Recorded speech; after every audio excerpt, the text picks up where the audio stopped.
रुनु मात्र सही छैन मेसेज केटा हो। देख्नु न मेरो हल्का मेसेज। रुई पनि रहेको छु तर चस्मा लगाइरहेको छु खुसीको आँसु आइहाल्छ नि खुसीको आँसु गाह्रो भइरहेको छ Oh यो yeah. 3 दिन नसुती निन्द्र नपुराई आफ्नै दुनियाँमा तनाव भइरहेको थियो क्राउ हामी नेपाल रिप्रेजेन्ट गर्न जाँदैछौँ होइन अब पिएमडब्लुसीमा चाहिँ जस्तो सुकै खेले पनि लबीको सेकेन्ड बेस्ट टिम भएर निस्क्यौँ हामी पिएमएसएल सिएसए जुन सबैभन्दा सायद जहाँसम्म लाग्छ सबै रिजनहरू मध्येको टफ पिएमएसएल होला यो जहाँसम्म लाग्छ मलाई सिएसए भनेको चाहिँ होइन यो लबीमा टप 2 आएर क्वालिफाई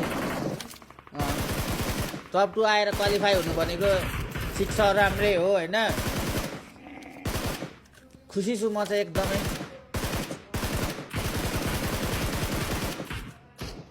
कसरी टिम बनाइएको छ कसरी के गरिएको छ कसरी के भएको छ त्यो अब आफूलाई थाहा छ तर यतिको अचिभमेन्ट यतिको पाउँदाखेरि चाहिँ एकदम खुसी लागिरहेछ Oh yeah.